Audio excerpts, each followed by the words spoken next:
Welcome to Wild Moguls TV Perspective. We got Adrian Miller. How you doing, Adrian? We here. Yes, sir. Long After time all these coming. years. I know after all. Well, just to give a little background so they know who you are.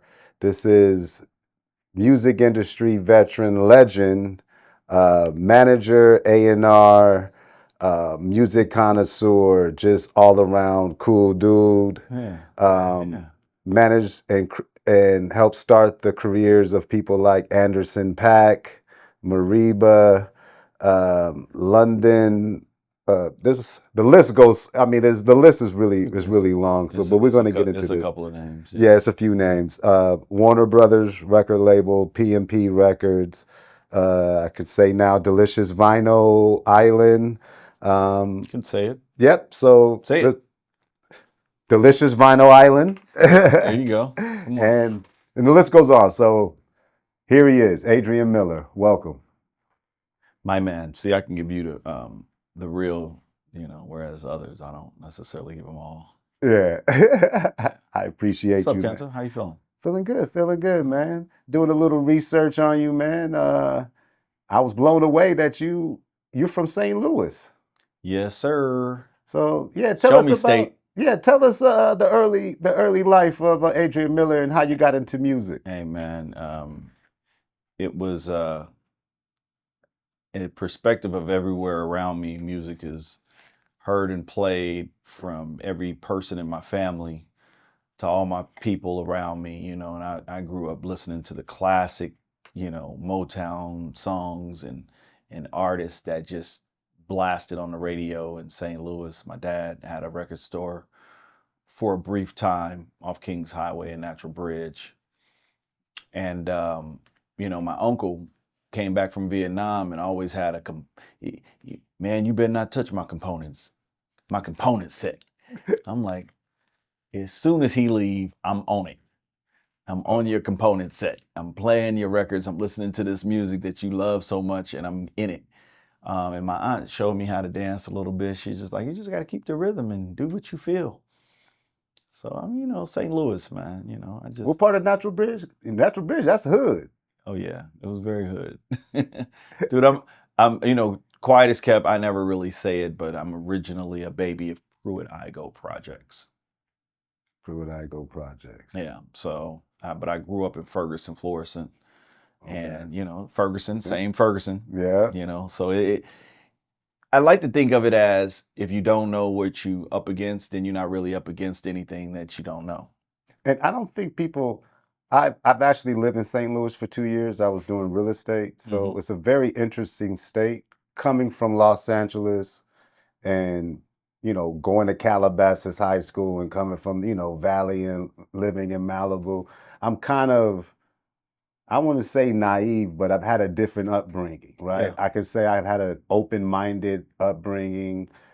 Fair is fair. I can say I've had a different kind of outlook in life. Oh, yeah. But when I went to St. Louis, it really, like, this is different, Yeah, but what we tend to miss is that when you're on the inside of the case study, you don't know you're being pushed through anything. You don't know you're being tried. You don't understand except for what you know, right? Yeah. And so, yes, St. Louis has had its hood, it's rough, it's got its moments, but it's also one of the most dynamic places to grow up, learn, and be, and learn from both sides of it. Not just educationally speaking, home to WashU and SLU and a handful of other really, upstanding universities, but you also have that hood and that perspective, and it's a rich place where everybody meld together in a big way, up into the point where people feel like, oh, we're at odds because of this or that. Yeah. But the most part, what I meant to say was, it's not that it's different, as in, my other family is from the Midwest. They're from Grand Rapids, Michigan. So it's a different energy from even Grand Rapids or even Michigan, whereas the Midwest. And then I did the research. It's the northernest state of the Union. So it's technically was still the South. That's why it has like Yeah. a Southern vibe, Yeah. but it's Midwest, but it still feels like you're in Arkansas in a way. Interestingly enough, all those spots got their own thing, their Yeah. own language, their own twang. Yeah.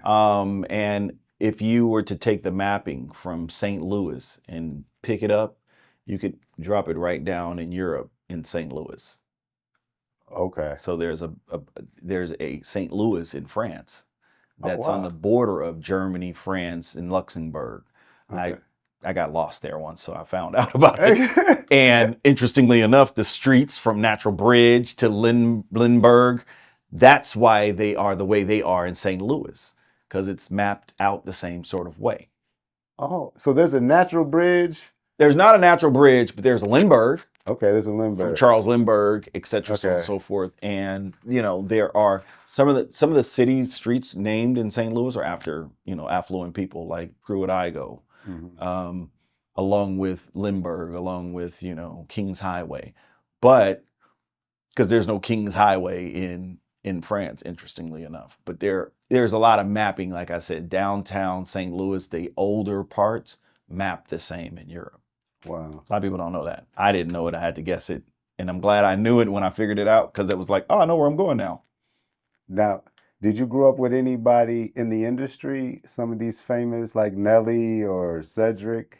So I have a brother. He's my Irish twin. We're only like a few months apart from one another. He and Ced are very close. Okay. I only just met Ced maybe like last year, because Wow. we didn't grow up together. Wow. So I grew up to a certain part of St. Louis, but I was at 7 years old in LA. Okay. Okay. And then okay. moved back right before high school.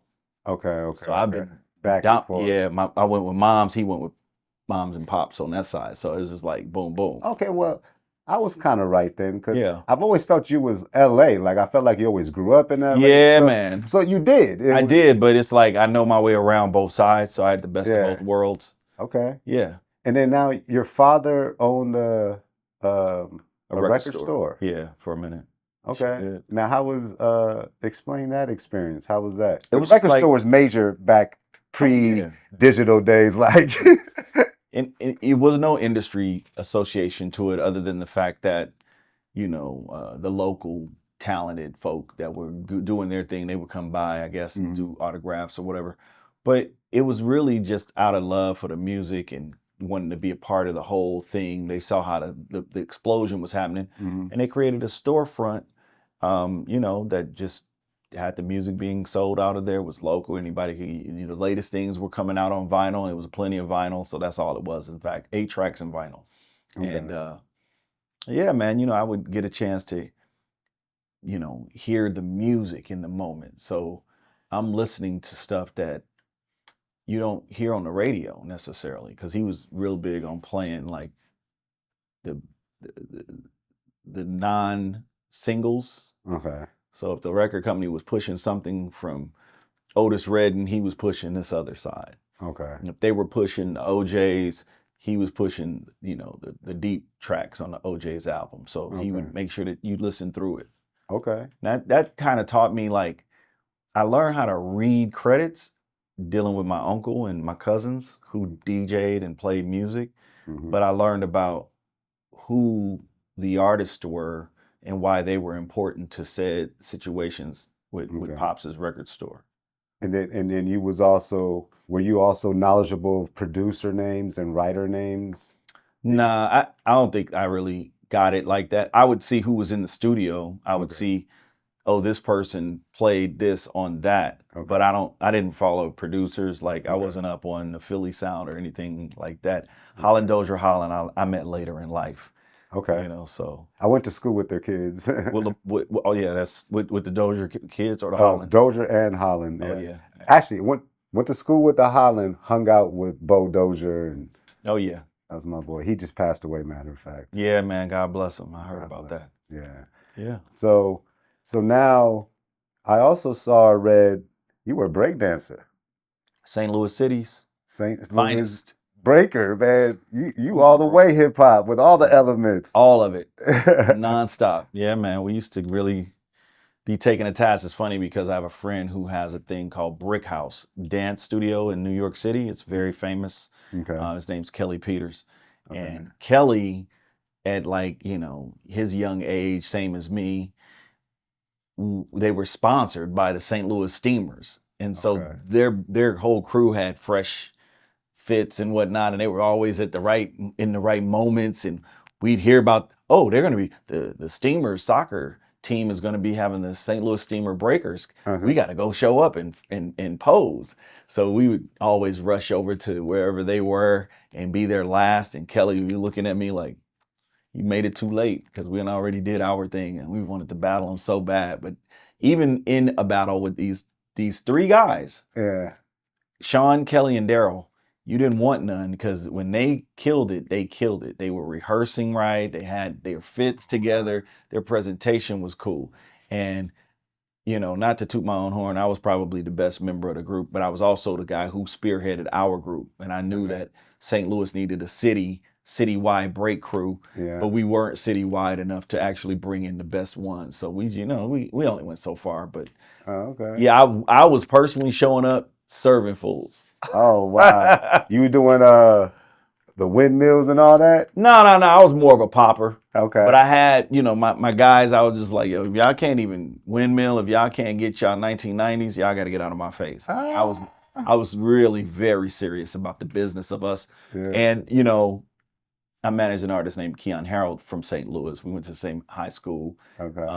He's 10 years younger. Okay. And Keon is a famous, trumpet player. And I was telling him I was all about the business growing up in St. Louis at like 7, before I moved to LA.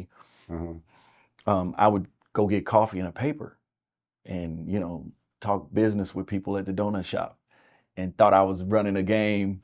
I thought I was running business. I thought that's what business was, because I was like, I had to go open up this and do that. And then I would go to school. And I thought I was business about the breakdance crew too, because I was always like, hey, we got to practice. We want to be anywhere where they are. We got to do this for real. And, they didn't want it that bad. They didn't even understand. I didn't understand what it could be either.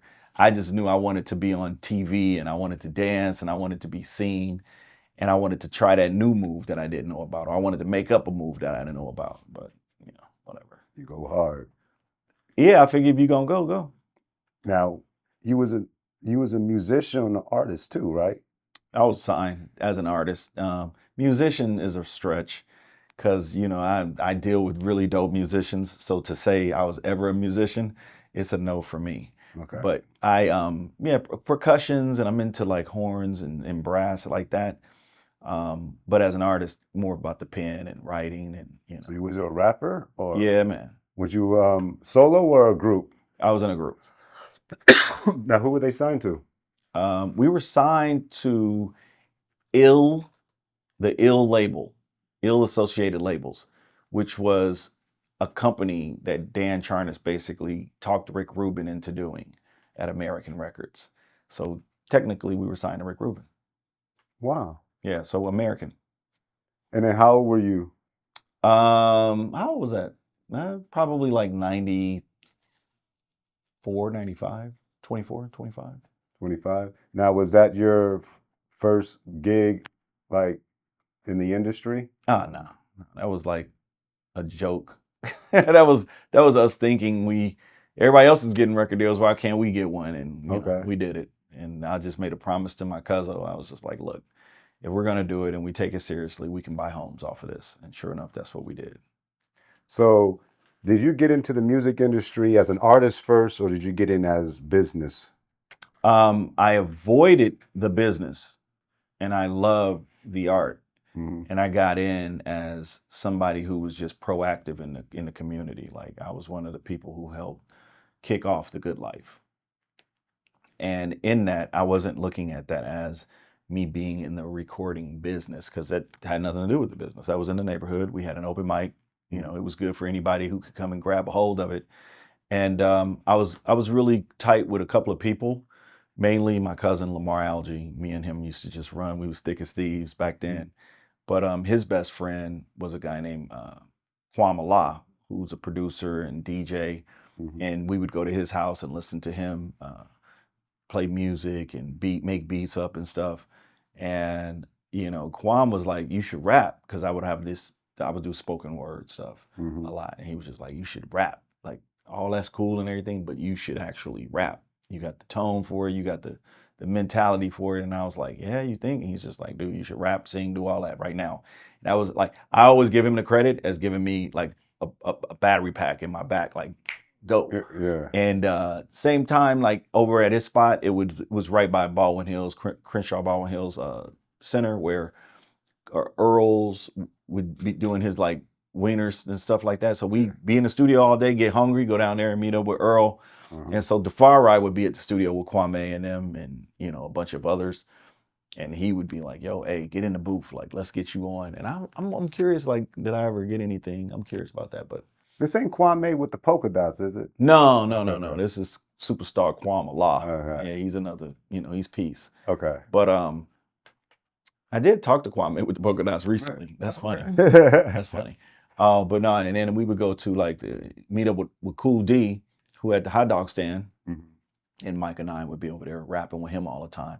And Mike and I struck up a friendly conversation about MCing, and that was what he was really doing. He was microphone Mike at that point. Okay.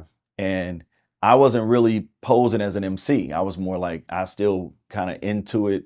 But from at that stage in life, it was really being a connoisseur. I was in college.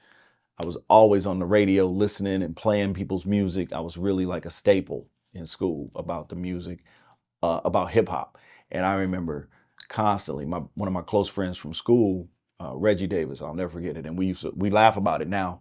But he was the program director, and this guy used to be telling me like, hip hop's not gonna last, and you playing yourself, so you need to get into this R&B thing strong enough to, pull some money together, because this hip hop thing, you crazy. Like, what are you doing? And I'm like, dude, do you not hear this? This is Planet Rock. Are you really not hearing Planet Rock, my dude? Like, this is Def Jeff. This is Divine Styler. This is Keras One. This is BDP. Do you get this? You don't get it? None of it is resonating right now. And you talk about going through 88 to 91. What a crazy, like 88? 87 to 88 was madness with just like dope records, EPMD, Ice-T, like NWA. That was the era of all dope records to come. And anybody killer. You didn't know whoever was going to come around. You just knew like, oh, this is going to drop this week. And you knew it was coming out and you had to have it. And everything blew up, seems like. Yeah. So, and I just really understood, at that point, I really understood loving music. I understood samples. I understood, oh, that's that Bobby Hutchins. Oh, that's that Curtis Mayfield. Oh, he rocked that Isaac Hayes backward. They flipped it. Or the jazz stuff. I was really about the backdrop, because my dad always had that. And it always, interestingly enough, even like my family members, they would always have the right records, Earth, Wind and Fire, Lou Rawls. And so when you are cultivated into that, it's just muscle memory. And it goes through it. Yeah. Man. So now, did you get into management or A&R first?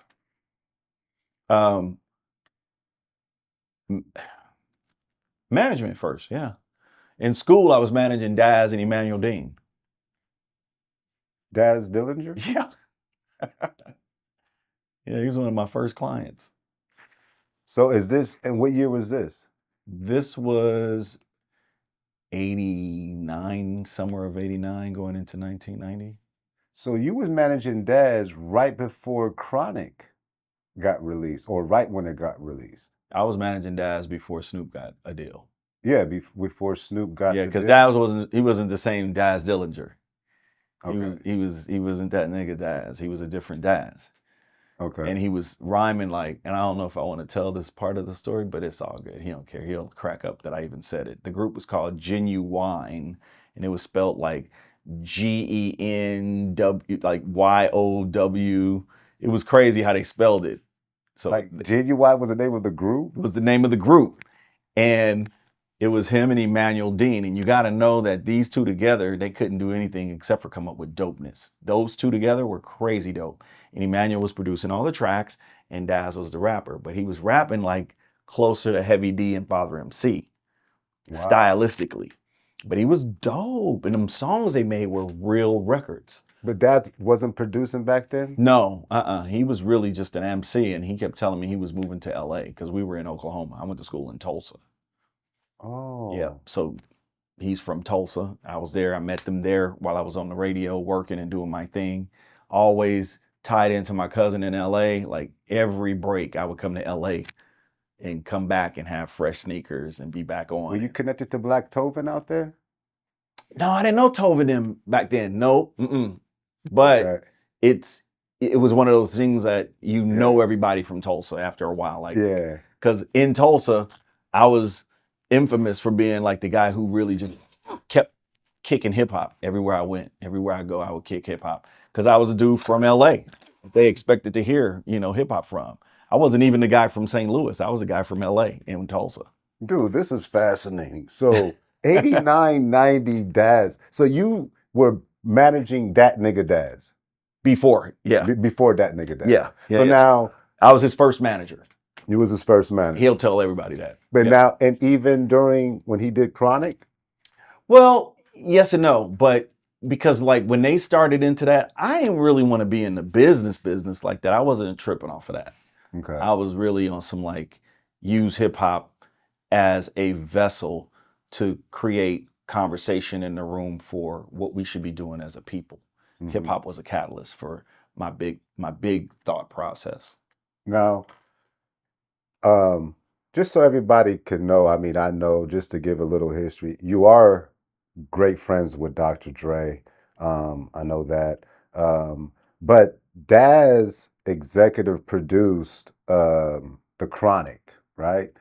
And just to explain, like, what was Daz significance of that album? Like, what, because we know he was a very young person, and to get that type of credit, that means he must have did a significant amount of work to get that type of credit on that type of album. So for him being so young. So I don't know if he executive produced it. I'll let you go on the record for that one. I do believe it was. I will say he was in the room with everybody along with Snoop, Warren G, Nate, everybody who participated eventually on the album. DOC, the whole lot of them. Okay. He produced, basically he was like co-producer of the album. And I don't even know that anybody was extra credited other than Dre. Yeah. But I'll take it to things like the samples of, Matt McDaniel's samples being used. Yeah. Because of the, the riots and all that. See, you have to also see LA was a powder keg in that era of what's next. And we were on the verge of it, I think, due in part because of how the style of gangster rap music evolved. There was a lot of infeuding going on. Obviously, these guys left Ruthless. Dude, I remember getting a personal phone call from Harry O talking about, I'm getting ready to start this thing up. And I'm like, what are you starting up? He's like, yeah, I want you to go over here and take off with my son. He gonna come pick you up. I'm like, what are you talking about? Like, I had no idea. And there's a whole layer of Harry O telling me he's about to start this thing up and put this money behind Suge and Dr. Dre. And so my relationship with Dre was through this point in time before. Because keep in mind, I'm sorry, back it up. Harry O was talking about putting his thing behind Suge. Yeah. And it wasn't Dr. Dre. It was DOC. It was Suge and DOC starting this thing up together. Wow. So hold on. Right. Yeah, so the crowd can really hear, which is what he just said.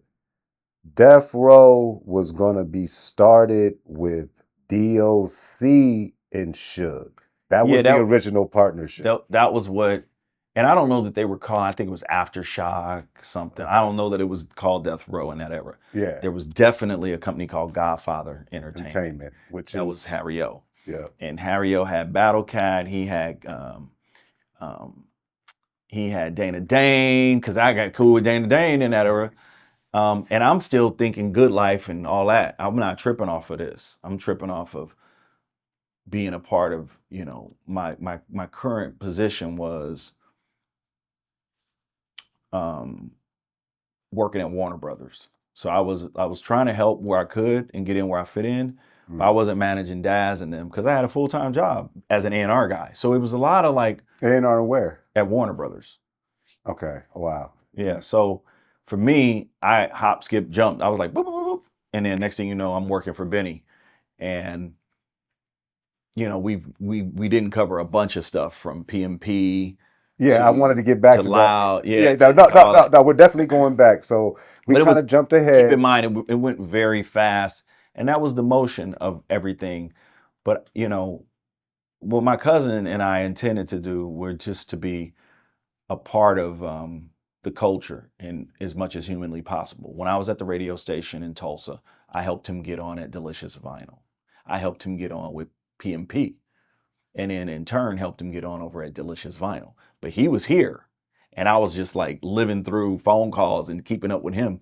But in the same sense, I had that same mentality with my friends in New York City because they were trying to keep up with what was happening.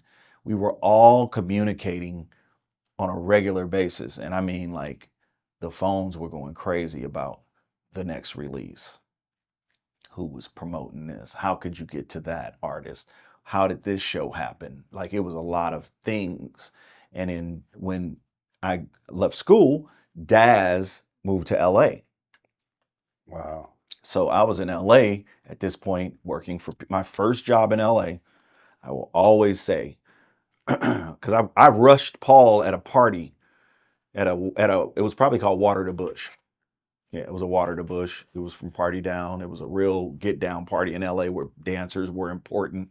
And I was dancing my ass off. And on the way out, I saw Paul. And I was like, oh, there's DJP. Let me go talk to him for a second. I walked up to him and I was like, hey, man, I'm going to school, you know, I'm majoring in history. But when I get out, I need to be put on in a real way by somebody. And I'm finna come work for you. So get ready. And he was just laughing at me. He's just like, oh, okay. And yeah. Paul is DJP? Yeah. Now, yeah, Paul Stewart. Yeah, Paul Stewart. And he was just like, you know, I rock with your enthusiasm, but whatever, dude. And like, he wasn't tripping off of me.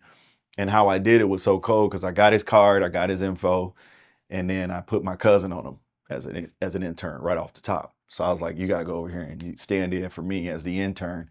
And then when I'm done with school, I'm going to be right there. And he was just like, dude, he don't know me. And I'm like, it don't matter. Go in there and be me and be you doing the best version of us, like represent it. And he got put on because Paul needed help. At that time, it was so many people hitting him about like sweating him to do all kinds of promotions. And that was PMP as a marketing promo. It was a grassroots. We were street teaming right before Loud. Okay. We were street teaming before Steve Rifkin decided to street team us. Okay. And yeah. So now explain PMP and Paul Stewart. This is your first job, and this is a record label. This is it. Technically, this is my third job in the business because keep in mind in Tulsa, I was a manager. Okay. I had a production company. Okay. I'm doing me. I'm throwing shows. I'm doing big events. Okay. And that's how I met Daz and the Bermuda Boys and all my crew there. Okay. So I can't front on none of what happened in Tulsa because a lot of that was like what gave me the, you know, the means to actually graduate a business. Okay. But I was at college radio at Tulsa University. Okay. Playing everything. They were sending me everything. But I wasn't getting to go on those shows for free. Okay. And I took it upon myself to figure out, you know, a job, and then had jobs. Doing all that in school, and I had jobs. Wow. But I quit my work spot selling women's shoes, listening to the radio one day. I was like, I can do this better than this clown on the radio. Uh-huh.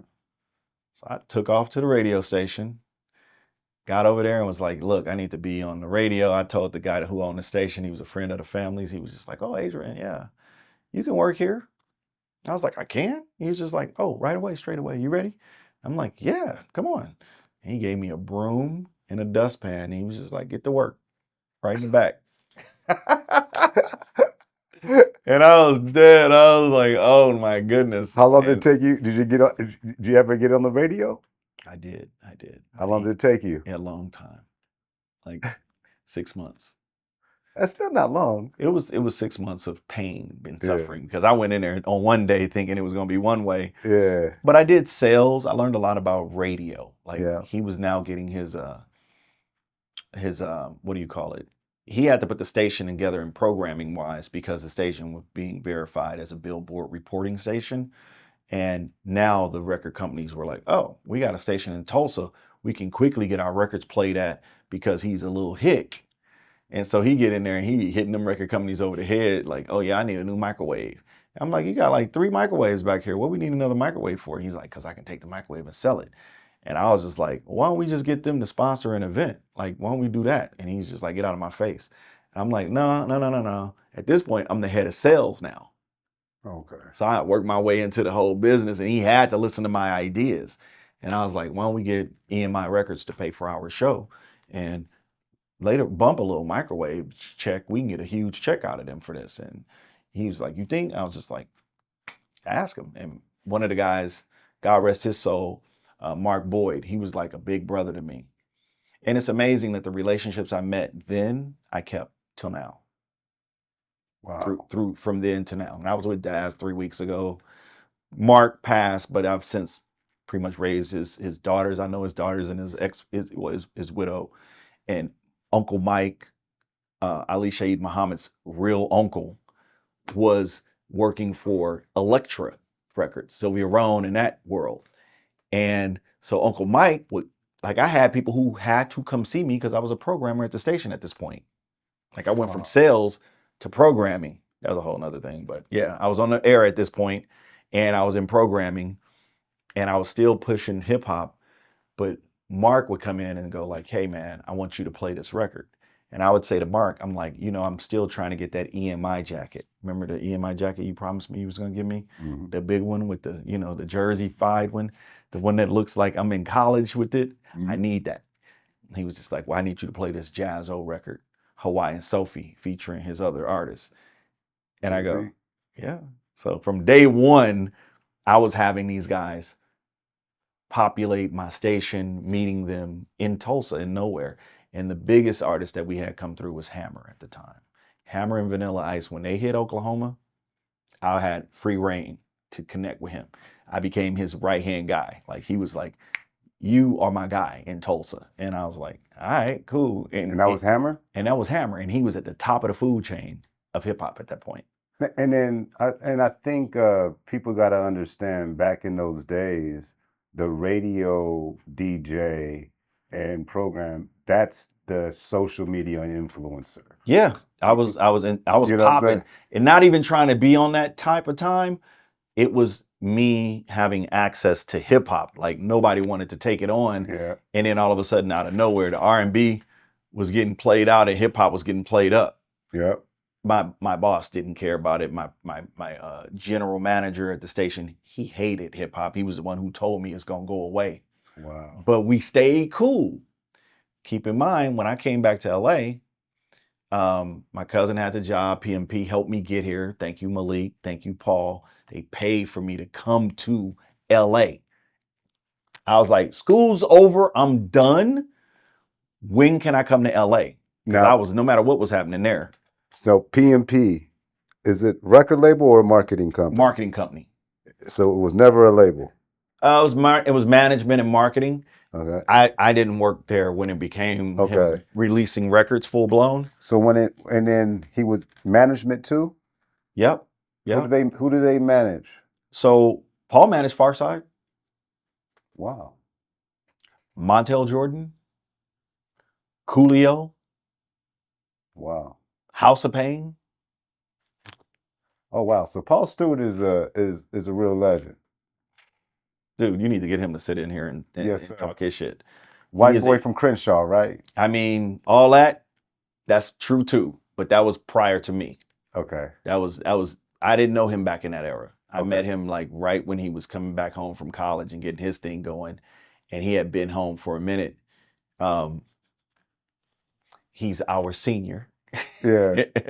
He's a senior vet, and he had been here for a minute. And then, yeah, I got my cousin in, I got in, and then Malik and Shane were there. And he was just like, okay, Malik is going to leave and go work at this other label. You got to step in. And in that era, it was no thing. It was just like, I'm not only going to step in, I'm going to overachieve the job because I really want to show up and show out. Okay. And Paul was learning how to run a business. He wasn't a business guy who ran a business. He did run his business, but we were all learning the art of. Yeah. And unfortunately, his business didn't come with benefits and health benefits and types of things that you put yourself on the line to do something in the game. And I could have came to LA to be an actor, to be a producer, to do anything. And I came to LA to work for PMP blindly. I didn't know what else to do. I just knew that if I figured this out, the rest was history. And it was. Yeah. Wow. And then when did you switch from PMP to Benny Medina? Well, in all honesty, so this is where the general manager, this is where you have to stay in touch with people. Okay. You have to stay in touch because you don't know where that overlap is going to work better for you or not. Mm-hmm. But if you're not in touch and you're not kind and you're not, really doing life purposefully, you're going to miss all your dreams to be fulfilled. Because my general manager, as much as Reg, God bless Reggie, because Reggie was like, yo, the hip hop thing ain't working out there, is it? And I'm like, it is working. I have a job. I'm working for PMP. Yeah. I'm doing my thing. I got cards. I'm that guy. Yeah. And he was like, well, do you have benefits? And I'm like, no, I don't got no benefits. I'm making like $500 a week. Like barely. If that. I don't even think I was making that. I think I was making $5 a month, to be honest. But that's not me downplaying Paul, because again, he and I have had our differences. But one thing I will say about that is I appreciated the opportunity. I know what it's like to give people opportunities. And I know what it feels like when people don't reciprocate or say thank you. So for the record, I don't think I've ever said this. Thank you, Paul. Thank you, Malik. PMP is in my bloodline, so that's what's up with that. I got a job from Reggie. Reggie's uncle worked at a place called Hits. And Hits is a industry mag that talks about the do's and the don'ts and the charting position. Yeah. It's like a billboard for people who want to know more about the business, the background of the inner workings of the companies. Yeah. Mm-hmm. And so there's billboard, and then you got Hits that talks about the whole thing through and through. And they do take reports, and they had a chart and they did all that. And Reggie met with his uncle, and he was just like, why don't you go try to work for my uncle? And I was like, if I can get the job. And he's just like, trust me, you're going to get the job if you go show up. Just breathe and show up and wear a suit. I ain't had no suit. But I can breathe. And my cousin, my cousin Kelsey, he's just like, yo, I'm gonna get you whipped up. You ain't gonna get no suit, but you're gonna look fresh. And he had me looking like I was going to, the Red Onion to dance or some shit. But I went in there. I got the job. I got the job, and I think I think the job was like $35,000 a year guaranteed. Okay. I mean, it was working. It's better than $500 a month. Listen, and what I was hopeful for is how Malik got worked into his position, and then I filled his shoes. Yeah. I could also do that with the next person. That's not quite how it worked out. Yeah. I don't know where my allegiance was ever questioned, because all I ever did was love the people I was around, and tried to do the best around the people that I was around. Like I always showed up like, hey, we got to clean the storage out. We got to move the whole building tomorrow. Adrien showed up first thing in the morning, like, where are we going? What are we doing? How do we do it? Yeah. I didn't understand not showing up for your people. Exactly. And so I got the job working for Graham Armstrong, and I went as hard for him as I did with everything I was doing prior to that. And Hits, I learned so much from Lenny and Dennis over at Hits Magazine. Man, they taught your boy a lot about behind the scenes players and how you know, quiet is kept, how the business moves forward. Yeah.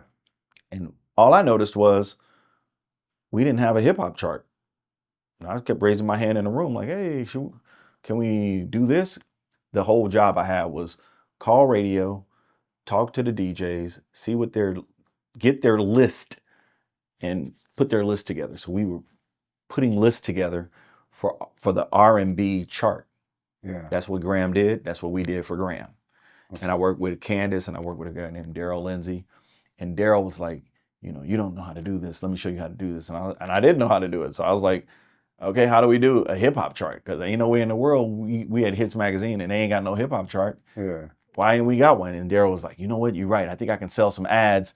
And he was coming from a perspective of sales. And I get sales. I get it. I totally get the sales.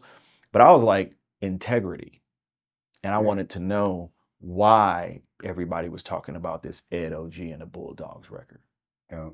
I wanted to know why this Diamond D song was doing what it was doing. I wanted to know why the Ghetto Boys was starting to make all this noise. Even though, and interestingly enough, I felt like, oh, I'm getting pushed back into writing.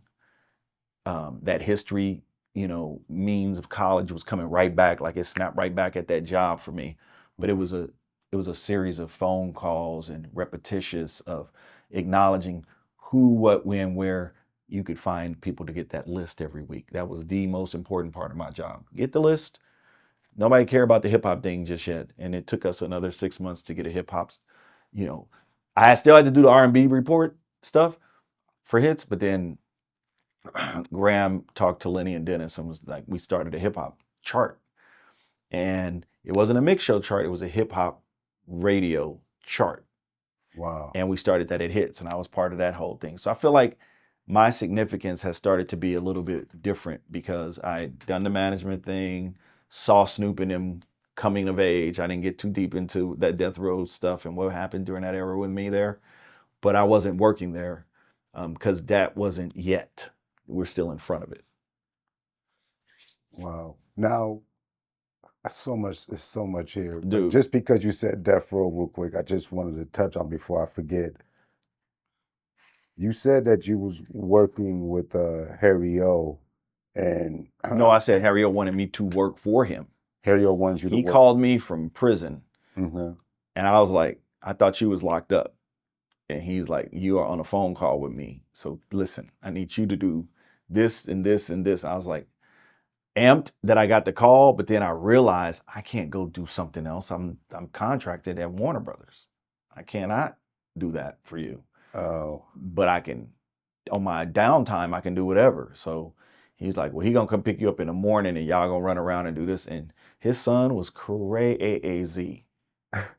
He was not hip hop. He was not. He was gangster. Okay. Very, very, very gangster. Is he still out here? He's not alive. God rest his soul. Andre Harris. Oh, wow. Harry O is still alive. Yeah. Obviously, I just talked to him last week. But yeah, Andre Harris was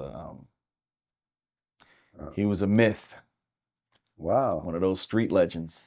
Did he die in the streets or did he die yeah. natural? Yeah. No, he died in the streets, getting it how he gave it. How long ago was this? I don't even remember. I just remember not hearing his name no more for a long time. And I kept asking people about him. And then finally, when Harry O came home, I bumped into him at a Pooh Bear studio. I didn't even know he was home. And they were like, everybody was walking on eggshells, like, oh, do you know Harry O? I was just like, where's Harry O at? And they were like, in the other room. I walked right in there and he was just like, nephew, what's up? Yeah. And I'm like, yo, it's so incredible because, I didn't know him before he got locked up. So it was like, oh, I got a funny Harry O story. Is I've always felt cool that I kind of known about Harry O before a lot of people like from this area. Yeah. Because in like 95 or 4 or whatever, I went to Calabasas High School, and there was like this new black kid that came to our school, and he was like super quiet.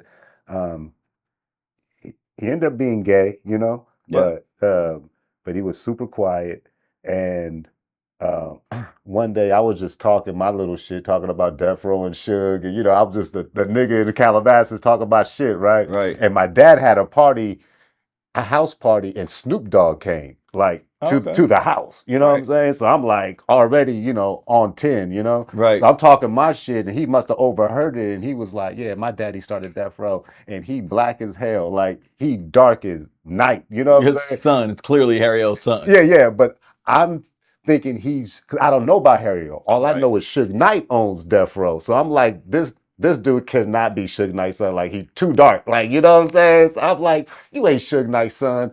He was like, nah, my daddy's Harry O and woo woo. And then, I was like, you know what I mean? And then like a year later, the Feds magazine or Don Diva, one of those You saw the magazines, story. I saw the story and I was like, oh shit, Brandon wasn't lying. Yeah.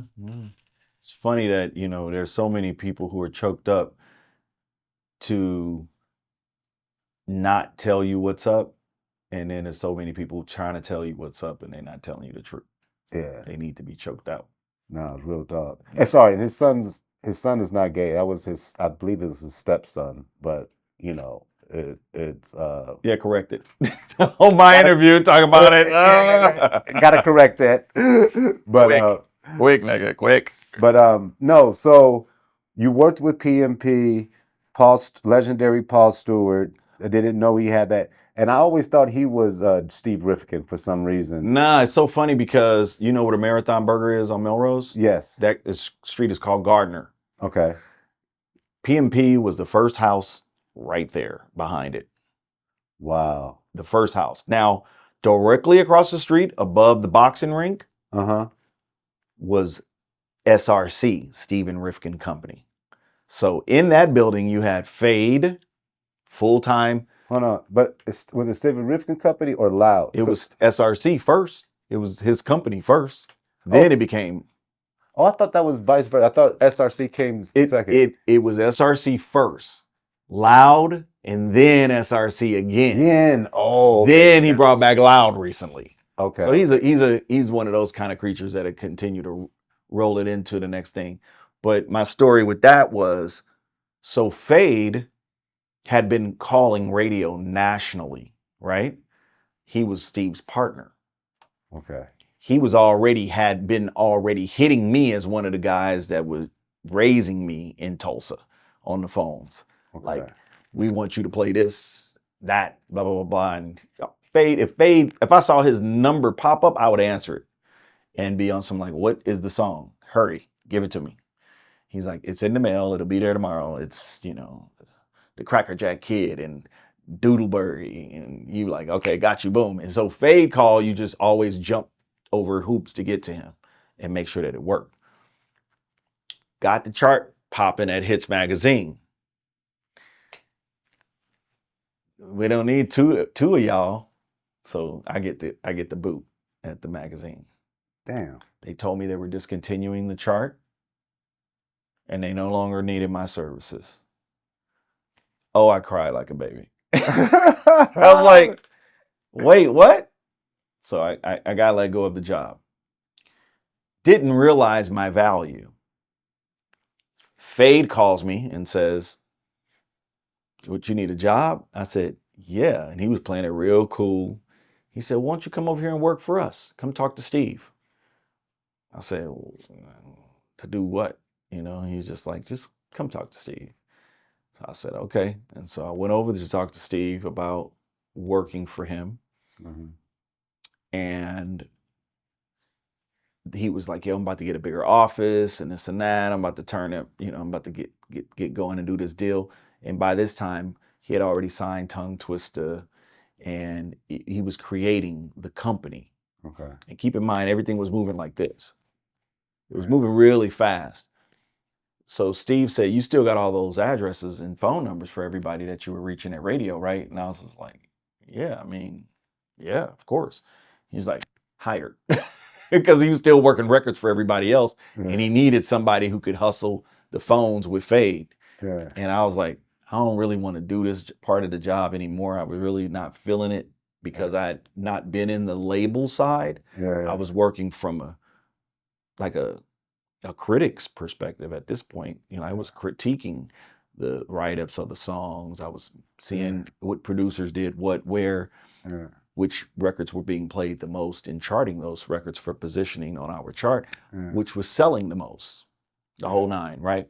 So I had a crazy extensive list, brought that list over to Steve Rifkin Company, right at the edge of him turning it into Loud.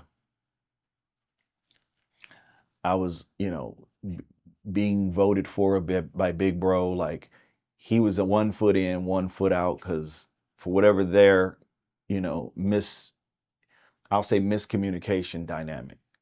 Fade was a hothead and a go-getter, and you could not out-hustle this dude. He was the epitome of a hustler when it came to getting his records played. Oh, he went the distance.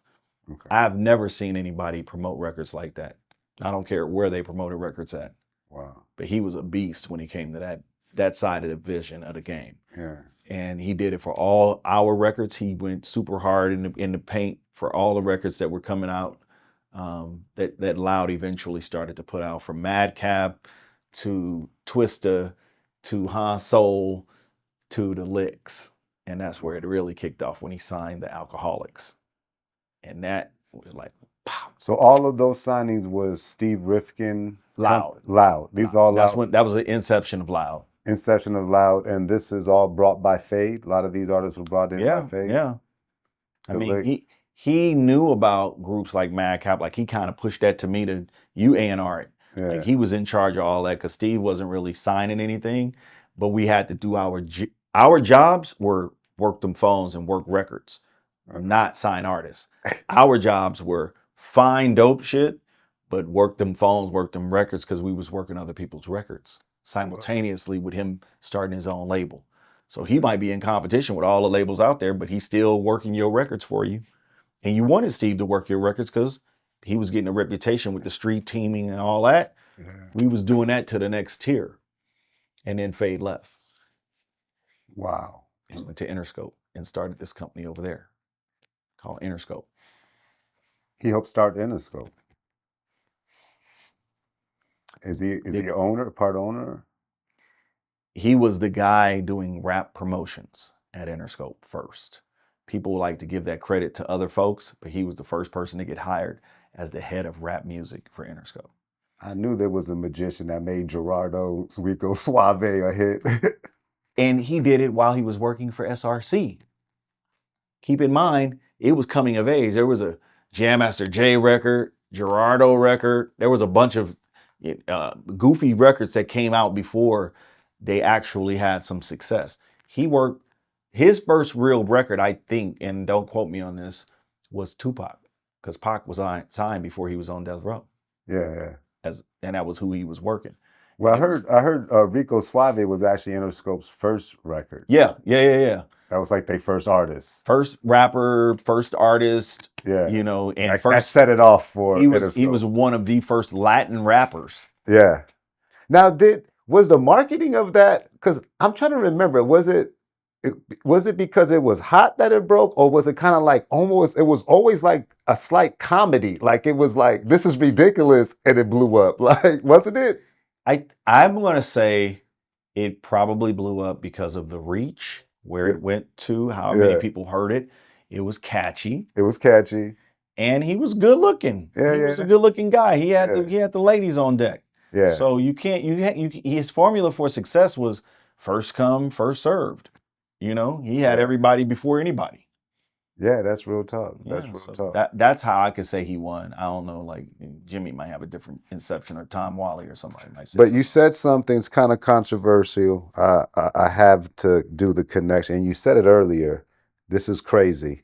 So PMP Paul Stewart office is directly behind where Marathon Burger is. Yeah, with Johnny Rockets. Where Johnny Rockets is. Yep. And SRC is in above where the boxing. So it's like directly across the street from each other. Directly across the street from each other. And Paul used to get jobs from Steve. They both used to work for Delicious Vinyl.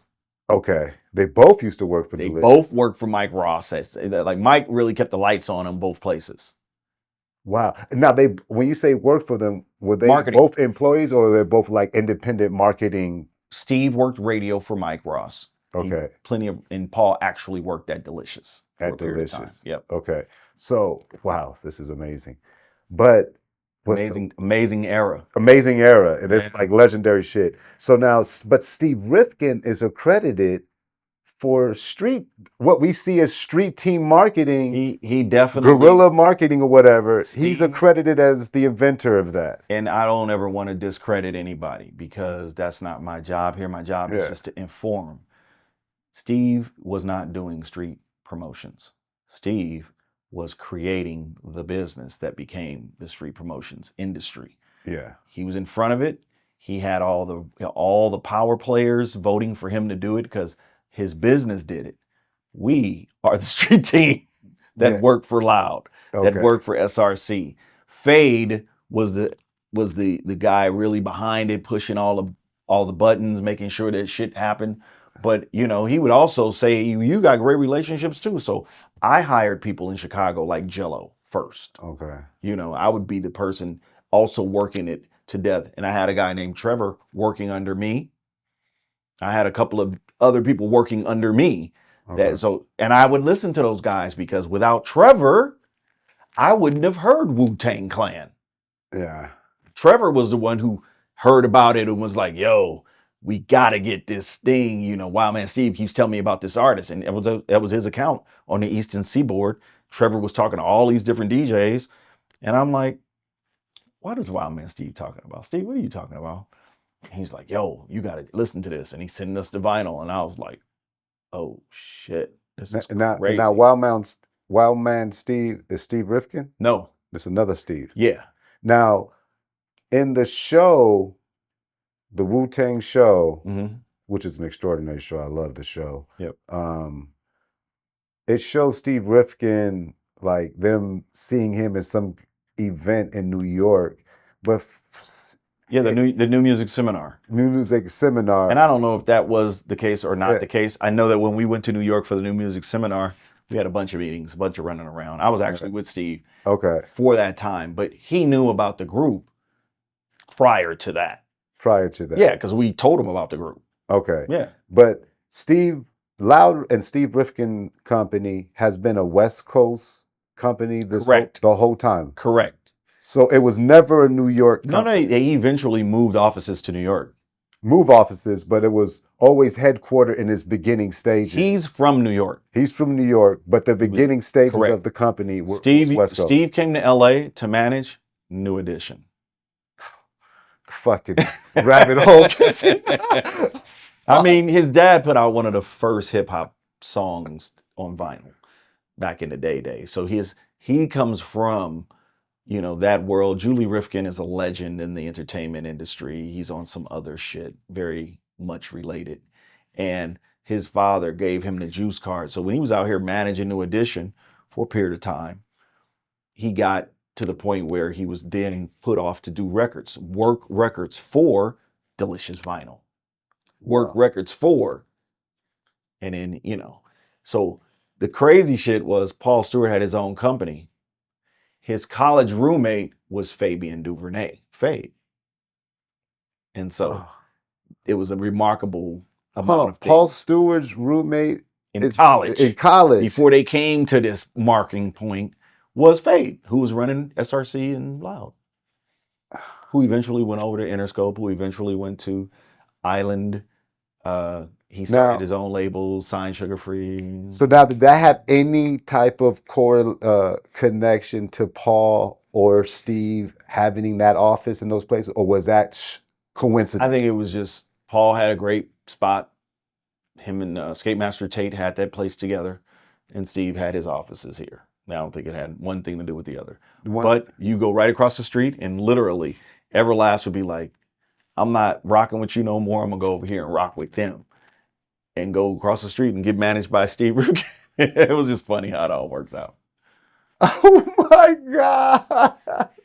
Yeah. So now, are Steve and Paul, were they cool or did they always, because I think they were cool. I think they've always been cool. Okay. Yeah. Because they're listen to the they're like the two white guys. The battle of the white people in hip hop. No. Now, I'm going to say something else, and I don't mean it in any kind of way. But those last names of these individuals was not Williams. It was not Thomas. It was not Robinson. It was Stewart, Rifkind, Ross. Yeah. You know, the idea of them having the upper hand, I will lead it to be that they were there first. They were first to market. And so if you were before me, you're supposed to be on top. Yeah. But they also all, encouragingly enough, listened to the music. Steve would listen to the music with us. He had the funniest hair in the world. When he had hair, he had the funniest hair in the world. Paul was a DJ. Paul played the music. He was at the party. Paul threw the parties. Yeah. How about that? So I didn't see what Kanye spoke through. Yeah. I didn't necessarily see that. But I'm not saying there ain't nothing to it. I'm saying that I didn't know a bunch of owners in that position. Like Russell was very rare. Yeah. Little James Prince, very rare in that era. And those were like, that about it. Dun dun dun dun dun. Like it wasn't no other owners. Like Easy was an owner, but who was getting the Easy E? Who was talking to Easy E? Barely. I mean, you know, like, hey, you know, I was a kid in that era. So now you was with Paul Stewart, you with Steve Rifkin, you're Delicious Vinyl. Now you're at Warner Brothers with Benny Medina. It seems like it's a different vibe. Well, yeah, Benny so Medina's a real. I got let go from Loud. I was getting let go. So understand that I get that everything doesn't fit. People don't always work at the same pace and people don't always get along. Steve will say, I quit. No, I didn't, Steve. No, that's not what happened. And I cried about being let go from that job. And I've never remembered that nobody ever knew I worked at Loud. Mm-hmm. Yet my name is on, you know, A&R by Adrian Miller Records and all kinds of days. And so I don't lose no sleep over it because Steve, behind the scenes, has done some very kind things for me in terms of hooking up deals for Delicious Vinyl. Even recently, like Steve connected the dots. And Mike Ross and I are partners. His old, you know, guy that he was in business with is now my business partner. And so I'm like, Mike, let's call Steve. He can hook it up. And Mike's like, Steve ain't gonna do that. And Steve did it. So I'll never put nothing past nobody. I did ask Steve once upon a time. It was the craziest shit ever. But I asked Steve to give me, was it $1 million? He had it. I was like, throw me $1 million and I'll run a label deal down so clean you won't even see me, but it'll blow up so hard. And if he had done it, maybe we'd have been in a different conversation mode. But, you know, he didn't put the bet on me. I don't think he felt like I had that capacity at that moment. And with all due respect, maybe I didn't, you know. But I did ask for it. And I like, if you don't ask, you ain't gonna get it. And later I did ask him when Mike was like, he ain't gonna do it. I ain't gonna say Mike say he ain't gonna do it. Mike was more about, we gotta do it ourselves to prove this point. And I said, I'm calling Steve. Yeah, call Steve. I don't want to spend no more of my money. I'm good. And yeah, Steve hooked it up. So it's been one of those things where it's almost like if you did good work for people, why wouldn't they do good work for you? I mean, like why would they think you couldn't do it, you know, now versus then? Yeah. And I think a lot of people lose faith that as executives, if we don't have our same job and our same affluence that we did in the job, then we ain't really at the same value prop for someone else who may be looking at us differently. And I don't know. I don't know how people look at you. I don't care how people look at me. I'm a beggar. I'm a janitor. I'm you know, I'm broke. I'm trying to get it every day. Oh, another thing, you guys was genius because I remember very, very vividly. Twista has the Guinness World Record for fastest rapper in the world. So I'm going to say this because Fade wants to take credit for naming the label, doing the logo, la la la la. I love my big bro, but I was responsible for the Guinness Book, and I'll tell you why I was responsible for it. The guy who held the record before Twista, I was fascinated at the fact that Asher, Daddy Freddie, had the title. Daddy Freddie was a ragamuffin, hip hop, a ragamuffin. Yeah, never heard of him. Great song, but he wasn't saying anything in English. He was speaking patois. Yeah.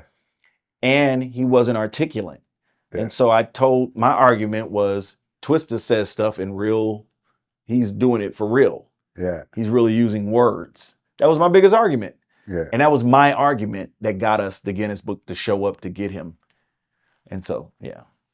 And to this day, he's the Guinness World Record.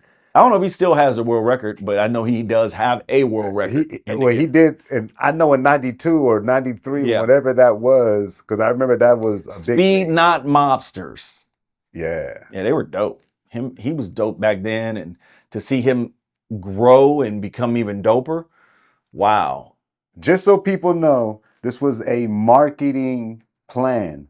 Twista was a new artist. He was fast rapping. Adrian Miller, the person that we're interviewing right now, came with the idea we need to get him the Guinness World Record of the fastest rapper alive. Yeah, Fade, I did that shit. Right? Get off me. And they coordinated, it worked. And me as a consumer of hip hop, that's why I always remember Twista. Because he was the guy that had the Guinness World Record. Yeah. They marketed that on the box. Remember the box? Yeah. It was on the box. He had a little commercial beforehand, a little thing, and it would talk about that. Then it would play his video. I didn't really listen to his music back then. I ain't gonna lie. I didn't care for his video, but I always knew Twista had the Guinness World Record rapper. You know what I'm saying? So that was a major situation. We were mastermind by Major Miller. We were reaching. Yeah. It was it worked though. It was all a reach, bro. Yeah. Glad it did. Now, how was it working with Benny Medina and his professionalism? What kind of influence did he have on you as a manager? Well, let me not miss a move, because it was me working for Loud, being let go to go and create and help jump off Buzz Tone Immortal. Okay. That was the home of Cypress Hill, the management company, the label that has House of Pain. We had House of Pain, Cypress Hill. Oh, wow. We had it. That was the most crackingest understanding of indie music and management under one roof for me. Okay. Steve was a growth, but we had RZA, Method Man, Eric Sermon, Redman, Muggs, managed clients. Wow. All at this company. Wow. With records being released on our labels through other companies. Wow. So Cypress, House of Pain, Amanda and Happy, we had it cracking right there. Wow. And because I was working in rock music as much as I was working in hip hop music, and it was really like this whole other thing going, I always felt like, and at this point I'm making maybe like 70 grand a year. Okay. Now I'm up. Yeah. And so I always felt like, I'm just skimming the top. It was never, money wasn't important. As long as I could pay my bills and I was cool, I was happy. But I felt like I was just skimming the top when I was watching people become millionaires overnight right in front of me. Yeah. And control budgets and really the business at hand. I got it. At that point, I really understood what it was. Yeah. But I was very happy, and I was very much in a good position being in charge of a company. I had some dynamic people around me working with me, and I was given a really large responsibility. But I really only wanted to sign artists, and I thought that was what I should be doing. And I felt like that was what I needed to be doing. And the minute I heard about an opportunity for a door opening at Warner, I deuced it and went to Warner and took the interview and got the job and started over there working for Benny. And it was no more management at that point. It was no more working for anybody other than Warner. Okay. And, I was making a substantial salary at that point. Okay. And I was always told what I wasn't going to get. And Benny showed me the sky is the limit. Like, there ain't no limit. Yeah. You just ask me for it and let's see if we can get it. I mean, I was asked to sign Salt and Pepper for like $15 million one time. And I was like, I don't want to sign no Salt and Pepper for no 15 million. And it's a no for me. And I put together a whole plan of bringing all my friends in. And I had a deal for a fraction of that money, like 8 million, would have gotten me Master P, Snoop's label, sorry. The big person on campus was E40. I was going to do E40's deal at Warner, Snoop's label, Master P's label, and Rock Nation. All under $8 million. One deal. And what happened? And create a platform for this new thing happening called the internet. Oh my God. All under $8 million. And it got back to me that my politics didn't fit the policy holders and people in plan. So the head of rap music at the time, it was my boy, Troy, didn't believe or understand this vision and didn't see it through. And with with him not voting for it, it got crushed. So they were just like, well, we're not going to sign Salt and Pepper. We're not going to do this deal either. And that was it. So did you leave or? No. I didn't have to leave. We all got fired. Benny too? Benny too. So how long did the Warner Brothers thing last? Approximately 2.5 years. 2.5 years. But man, were those some 2.5 years. Yes, I'm sure. Ooh. So now we got to get into the infamous Anderson Paak. Oh, you gonna skip all the other stuff? Hold on. What did we skip? So after that, I understood every aspect ratio of putting music to market and what you needed to be successful at putting music to market. Because keep in mind, I'm having regular conversations with Darian Dash, Damon, Wow. Jay Prince, Harry O. I know too much. Yeah. Violet Brown is a phone call away. Warehouse. A phone call away from me. Direct. Wow. And I have all the Violet Browns in the United States of America and overseas at one time. I started a company called Worldwide Heavyweight with my business partner. We sold mixtapes like nobody else. We created a dream. Vinyl, mixtapes, cassettes. Oh, and DJ Rectangle was our first client. So everything you ever heard from DJ Rectangle came from me. Wow. And we murdered the distro business as an indie distribution company. People were bringing me vinyl up to the point of DVDs coming full circle. Mm-hmm.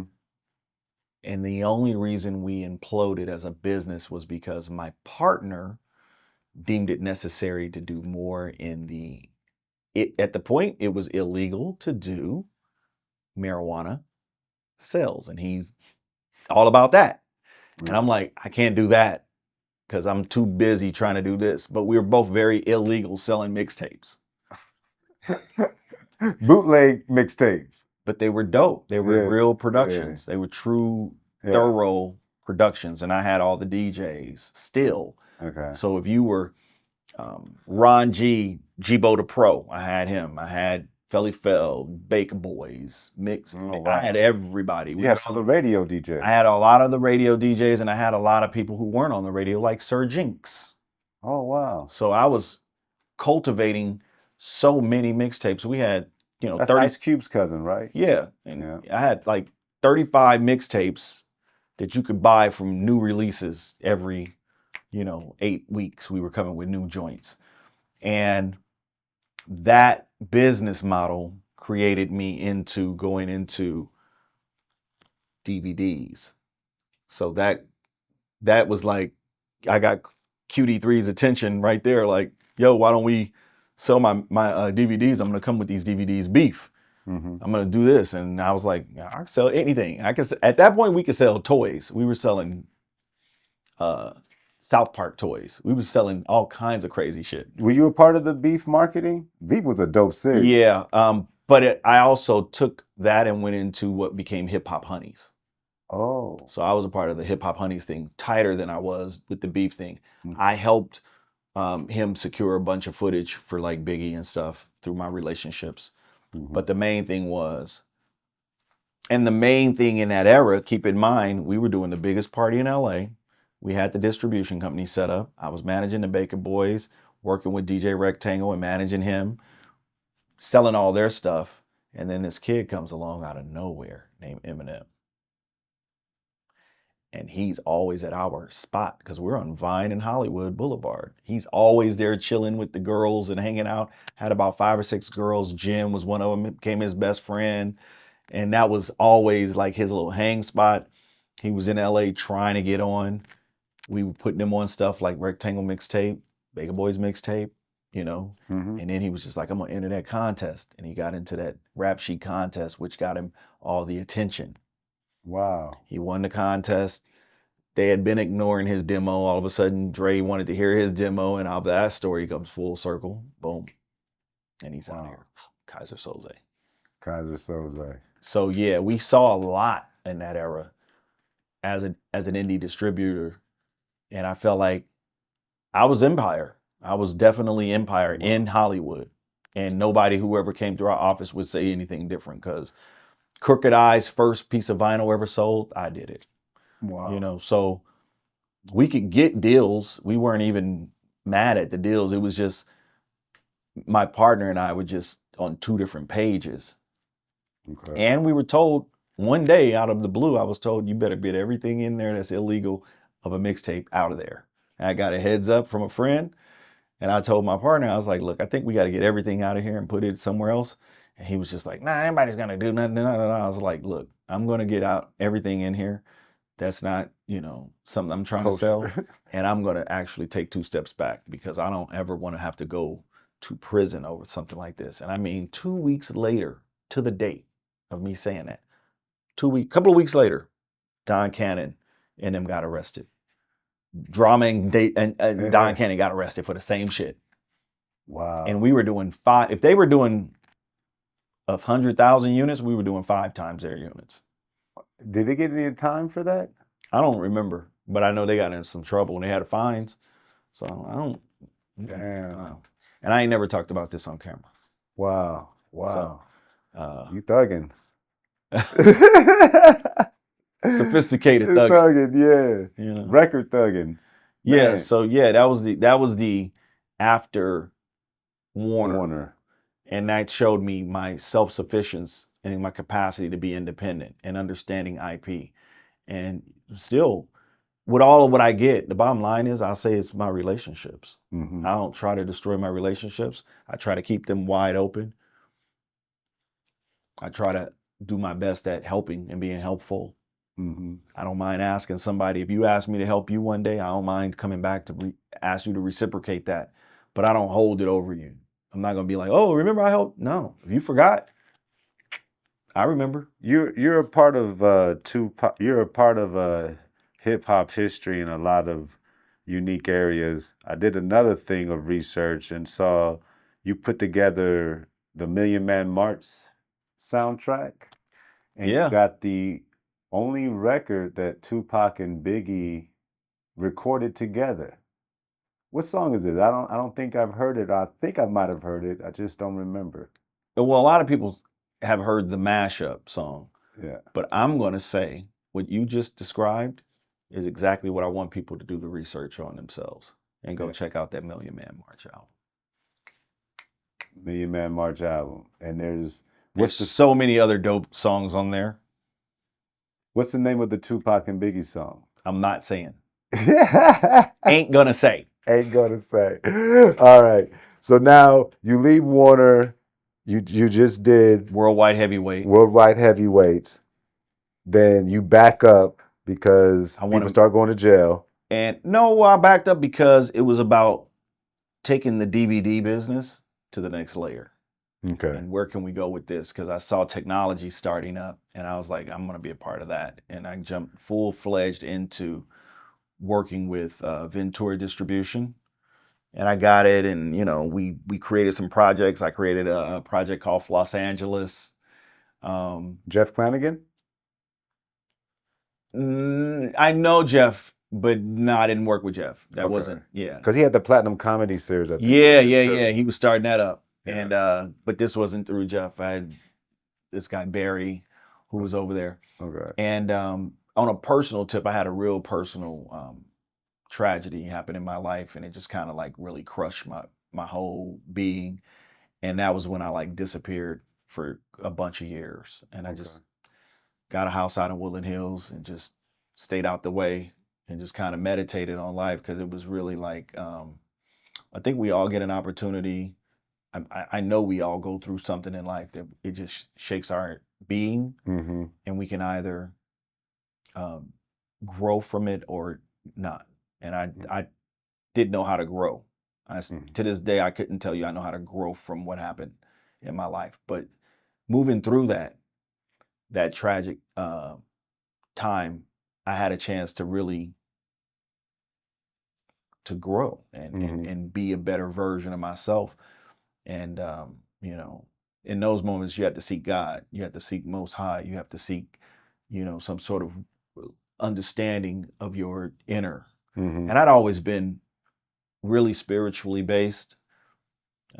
Growing up in the church, really understanding where music plays a role, but I had never really had the opportunity to take the time and do it and put all that energy on myself. And that was that in that time frame. That was me doing that. So, well. So where did you? What came next? What did come next? I think I started trying to do some philanthropic business. I had a really dear friend of mine pull me on screen. So I started working with the Fantasy Factory. Okay. And Rob Dyrdek's manager. Yeah, Robert Dyrdek. Was like, yo, come on, be a part of this. You can be the manager on site and manage Drama, his cousin, in Chanel West Coast. Okay. And I was trying to figure out the best way to do that while also being on the show and not really wanting to be on camera, because I was still kind of like shell shocked from what I've been dealing with. And, interestingly enough, I didn't take full advantage of that opportunity. So I thank my boy Jeremy for hooking me up and being around Rob. But I got a chance to see Rob in full, like ping, idea comes up and it turns into $1 million plus. And I'm like, whoa. Yeah. So during that point, my boy Jay calls me up and he's like, hey, are you at the office? I'm like, yeah. He's like, come in my office right quick. I run in his office. The cameras are going. He's like, cut them motherfuckers off right now. Cuts the cameras off and he's just like, what if I told you I have a friend who needs our help and I know that you got this? And I'm like, yeah, okay, cool, let's do it, whatever, because I'm thinking I'm just going to jump into a management thing. And it's Q coming to us to help him do a company called WorldstarHipHop. Oh my God. And I was like, yes, it's a yes for me. It's a yes for me. It's a let's go, let's get it. He had the means of what it was supposed to be, but we put the business to task. We partnered up. And I mean, signing on the partnership to do it. Everything was in order. We're getting ready to go live. And he has a heart attack. And this is a real heart attack that doesn't kill him. But this is the first time he has a heart attack. Q. Yeah. Wow. And we didn't get that business off the ground, but I started to understand Google ad sales and all of why things started to work on the internet in a real way through WorldStar and reverse engineering. And I brought my big bro into the business who had started Net Noir. So he understands the internet in a major way. And he has all the contacts and all the resources. And we were so much stuff that we talked about doing on WorldStar and could have done it because the audience existed. We just didn't. We were going to take BET's whole hip hop existence, and if you didn't come through us, you weren't valid, and we were going to turn it upside down. News, retail, the retail we could have did alone was going to be bonkers. Hold on, Bill. Hold the fuck back. You was gonna create WorldStar Hip Hop. So you're creating the platform, you're building the infrastructure business model. He has a heart attack. Yep. You guys, while he's having a heart attack, obviously you guys maybe lose communication. No, we don't lose any communication. We're trying to get him up out the hospital. Okay. Then he comes out the hospital and he goes buck wild. He don't want to listen to anybody about his health. Q is a different kind of guy, but he means well. He meant well. And I think that because of how he didn't, like, Google straight up said, look, y'all don't take the porn down off the site, we can't fuck with you. And we are all business owners. You know, I like my fair share of understanding of the porn world, that therefore, you know, hip hop honeys and all that kind of shit. But it was risque. It wasn't porn. It wasn't straight up, you know. But no, he had straight up porn on that mug. And we had to take it down to keep in the business move with somebody like Google. Yeah. And he never did it. And so I was just like, well, where are we gonna make money at here? Deuces. And I left the business. He kept going with it. It went for maybe, I don't know, a few years. And then he had a real heart attack. Wow. And died. And God rest his soul. So you were with WorldStar the beginning in the infant stage when it was playing the porn and oh wow. Think about WorldStar having a backdoor policy with somebody like a Rob Dyrdek. And we all knew Rob wasn't the face of WorldStar. Guess who was the face of WorldStar was about to be? Sway. Wow. Or Nick Cannon. Yeah. I'm a gigolo. Yeah. He was trying. Yeah. And he was dope. And I was like, you know, from that era, I was like, we gotta do a network move here. Yeah. And we were set up to do it, and he just didn't want to. So we didn't do it. Long story short, that was kicked to the curb, that whole concept and idea. And from that point on, I was like looking for the next wave of what I should be doing, you know, because Chanel West Coast, you know, love Chanel, but it wasn't like, that wasn't my shit. Like, I'm known for signing Sugar Free and, you know, bringing these dope artists with exceptional skill set to the table. So I don't know where I left off, but I know I was giving you the whole like trail of tears in terms of going into the next wave of what I wanted to do after leaving the Fantasy Factory. Yeah. And I'd already been 1 foot in, 1 foot out.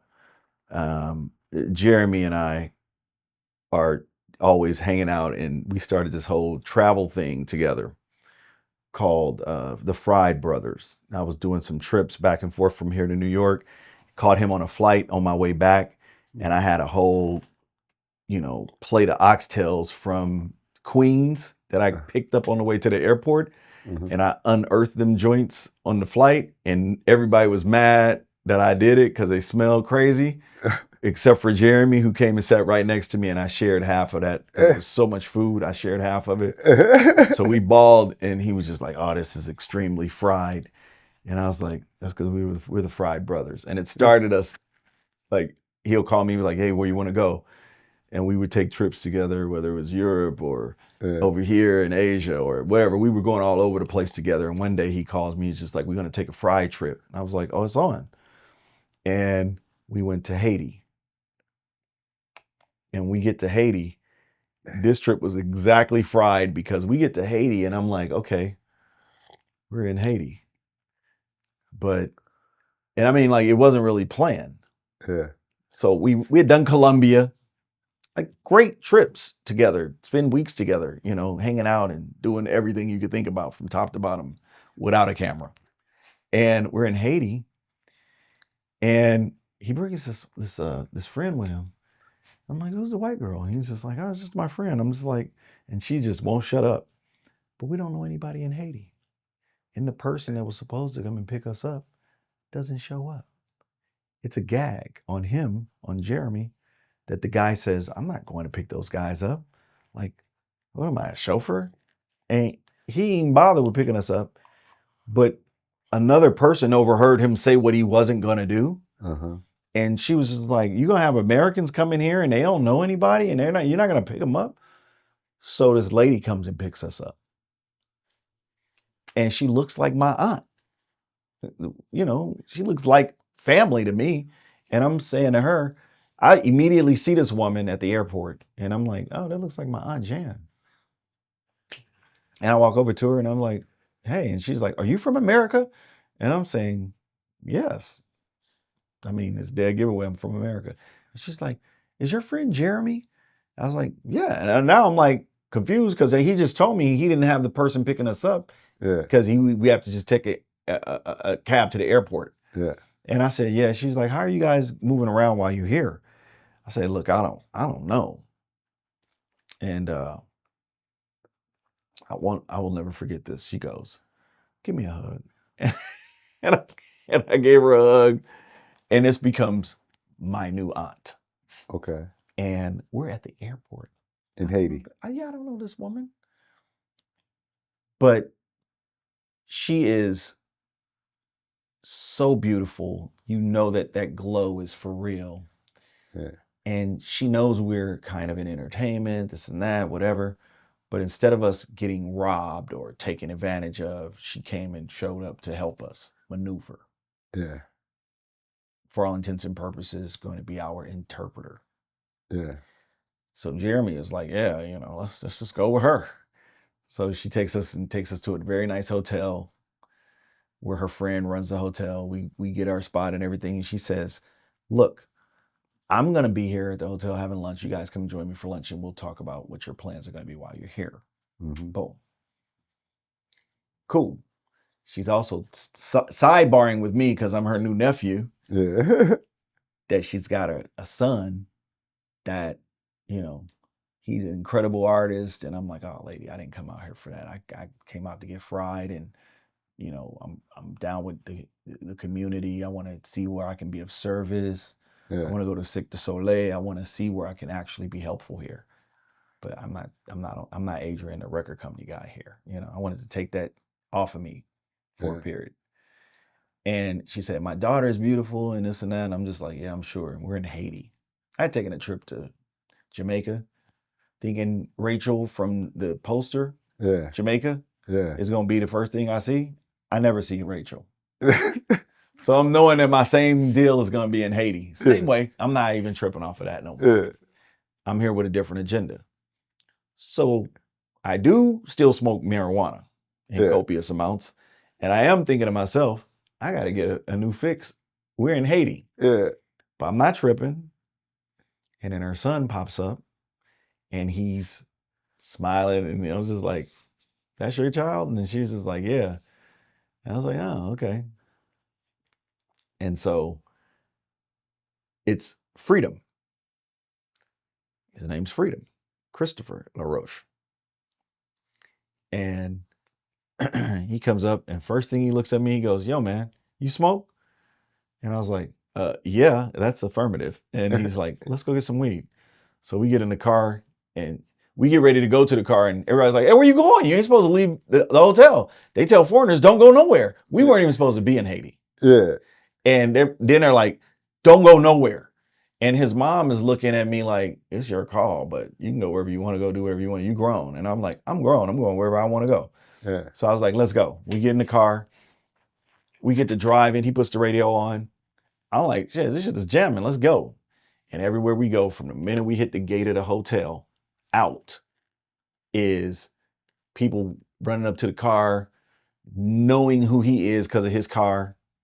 And I was just like, yeah, little nigga, you famous or some shit. Like thinking to myself, but I'm like not even really tripping off of him so much in that kind of little thing. But I'm like, how far we got to go to get this weed, And so he's like, we got a little ride or whatever. Just chill out, listen to the music.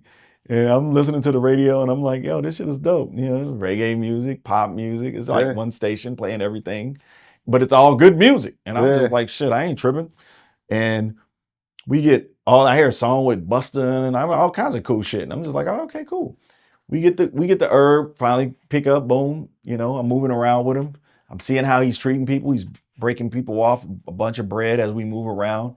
Very official, but it's just he and I. It's nobody else. Yeah.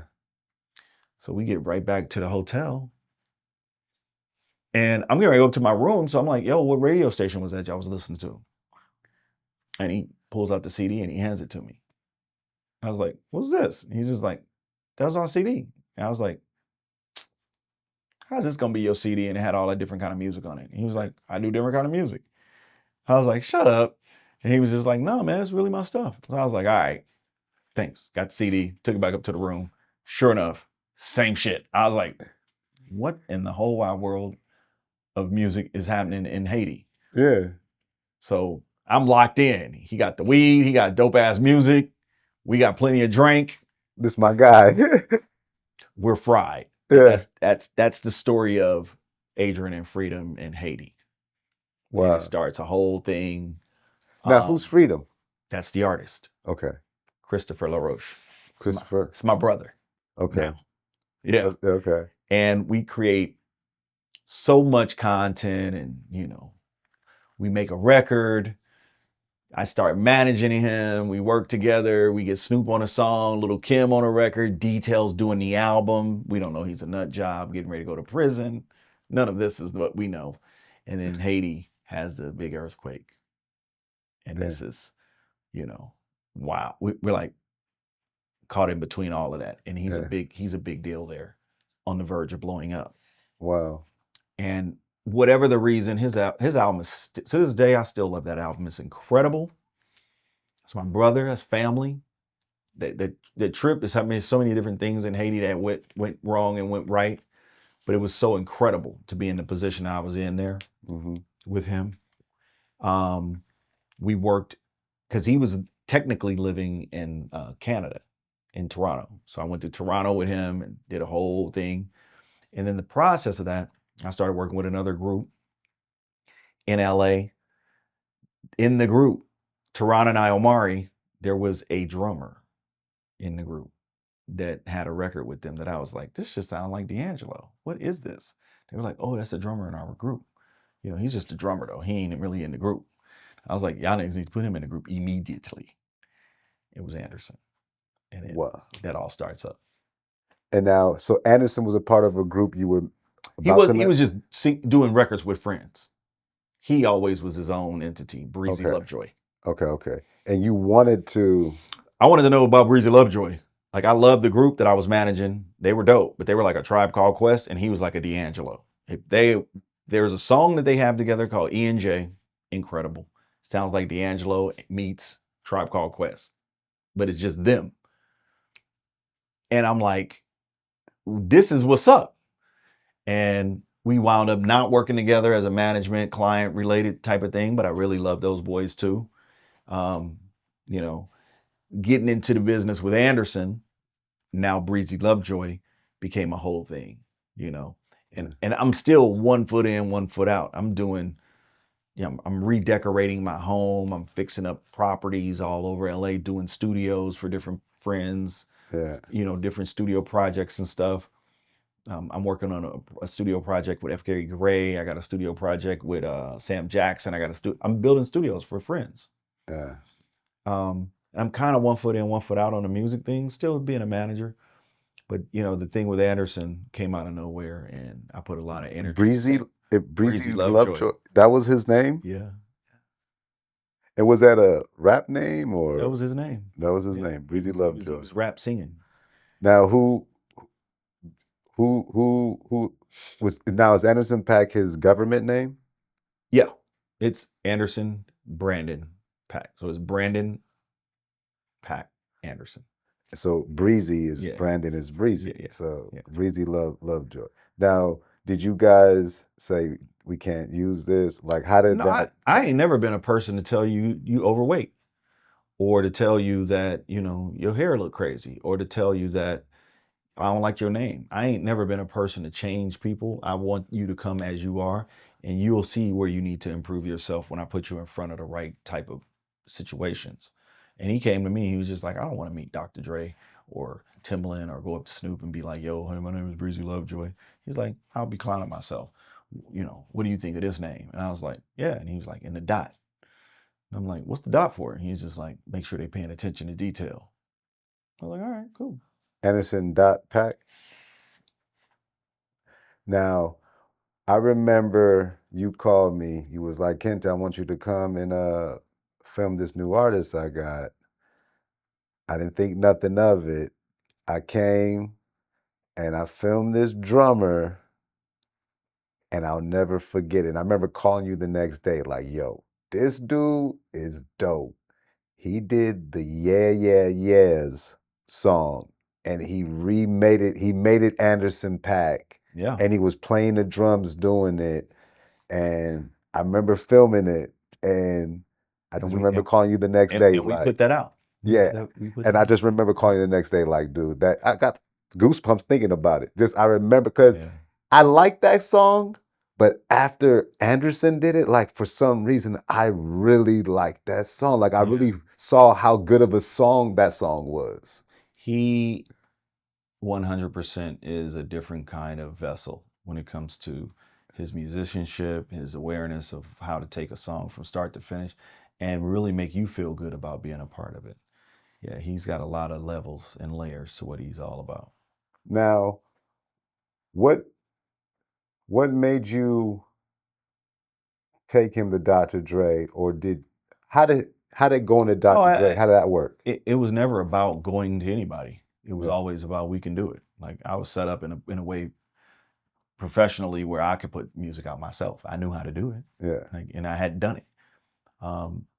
I missed the whole part about Flow Rider. I missed the whole part about, you know, records that I was just doing, you know, things I was doing that had nothing to do with getting to the point with him. But when I got to that point, he couldn't believe it because he was just like, well, if you're doing all this, why you ain't got no job? And I'm like, you know, I don't got a job because this is my job. I'm I'm in my adventure mode right now. I can do whatever I want to do. And I think, you know, his vote of confidence in me was that if I could spend the money and he didn't know where the money was coming from, that he would vote for me to do the work with him.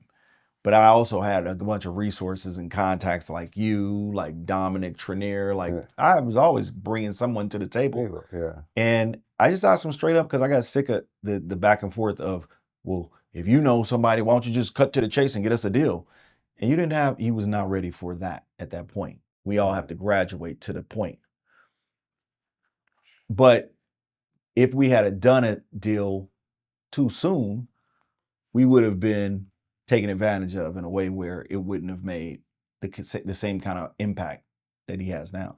Mm-hmm. So I always say I love that 0 to 60. I love that starting point before you smash on the gas and go past that marker. I love that growth potential with every artist. How long did it take between the time that you saw Breezy Lovejoy and he was just doing the drums for your guys' song to you getting a deal with him? Like, what was that process? The first deal happened. What did we do? Our first deal with Steel Wool. And that happened within the first 2 years because he was doing an album for one of their artists, Watsky. Was that a time when I saw you with the Yeah, Yeah, Yeah, when he was doing the Yeah? It was right after that. Right after that. Yeah. Because we had put that record out and we maneuvered through South by Southwest for the first time with him going there with a kid named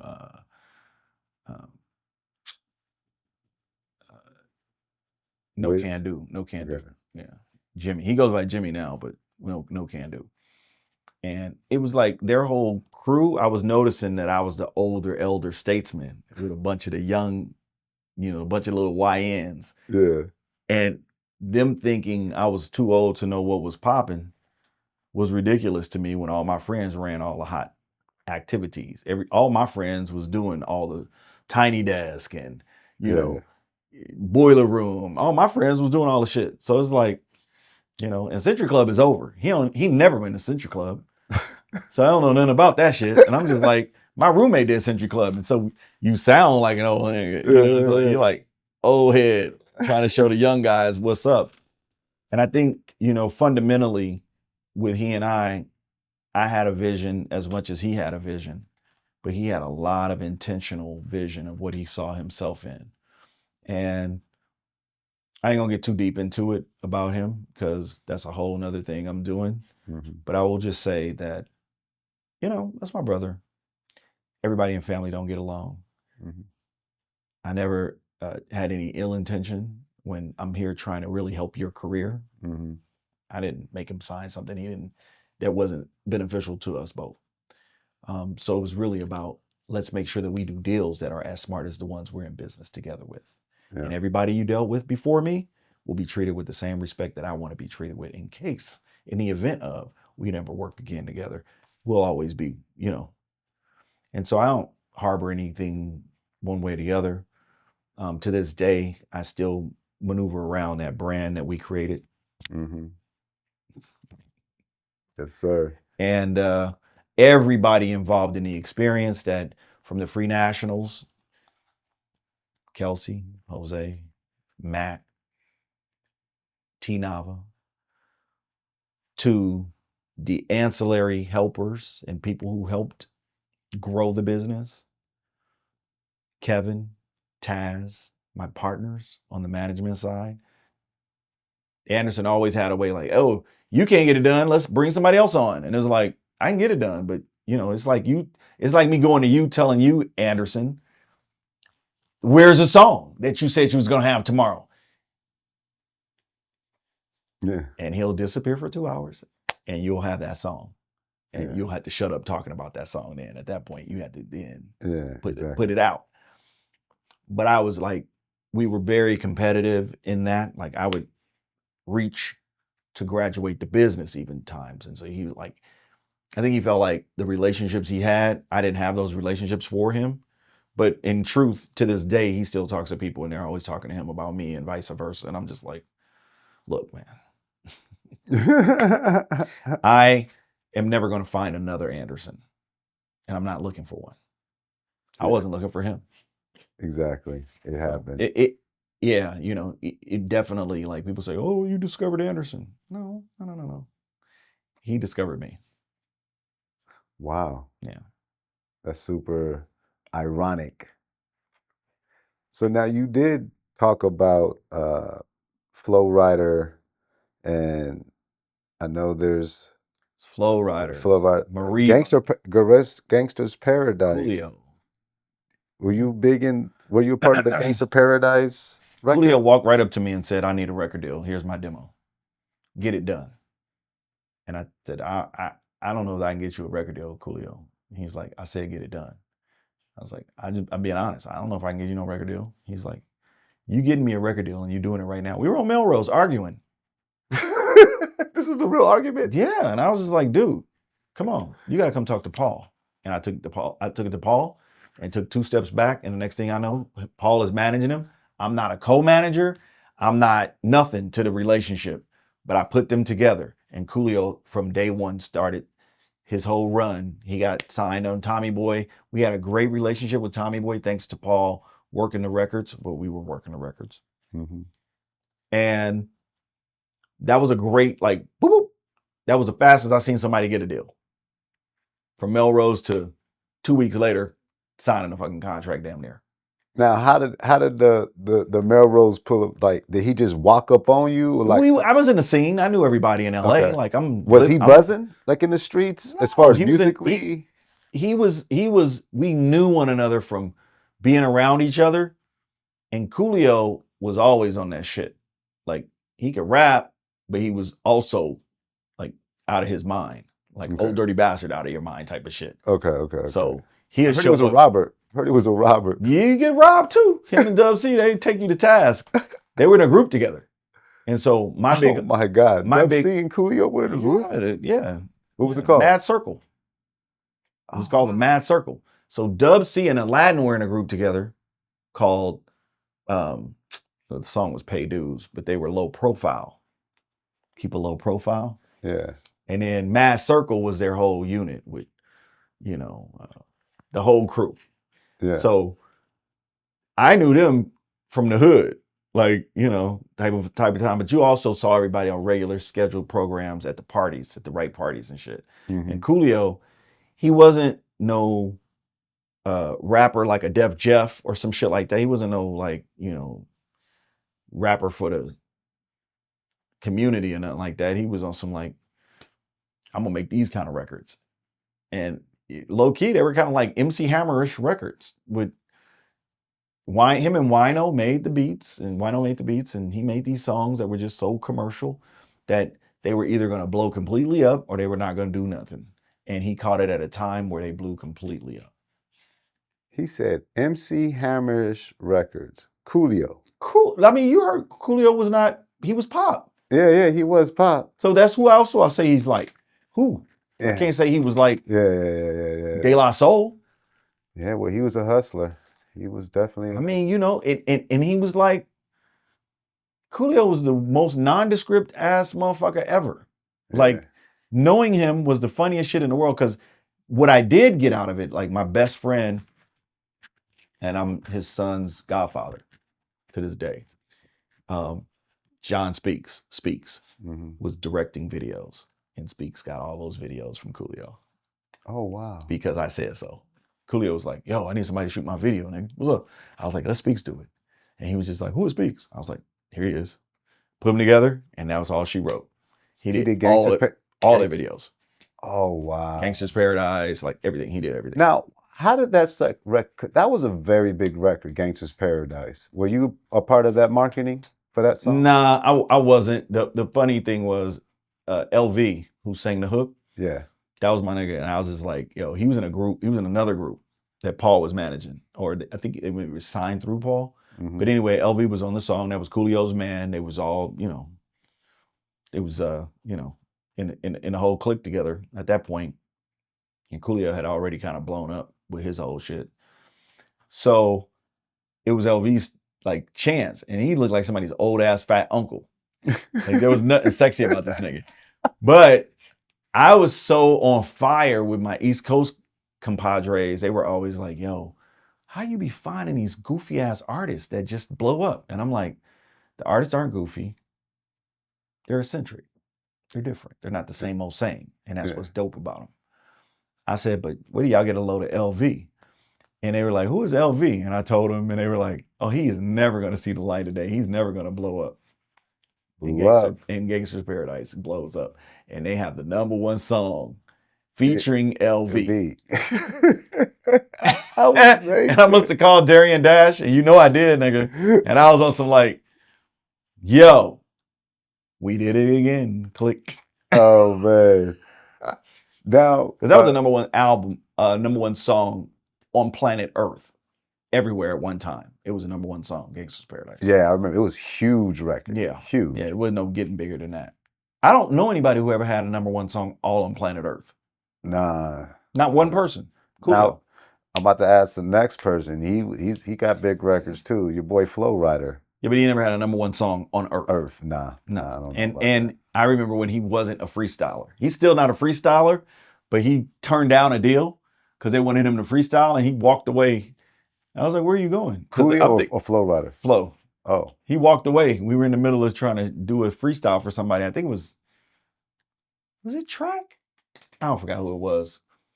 Whoever it was, they were a dope producer who was about to get a deal at Universal, and we did a style thing. And anyway, Flo was like, I don't freestyle, and stepped away from me. And I was like, wait a minute, come back over here. What do you mean? Like, I never got this memo, and I'm not trying to put you on the spot, but what's the problem? He was just like, I just like my shit to be prepared. I like to be ready when I do it. And then when I do it, that's it. That's my gift. And I was like, oh, okay.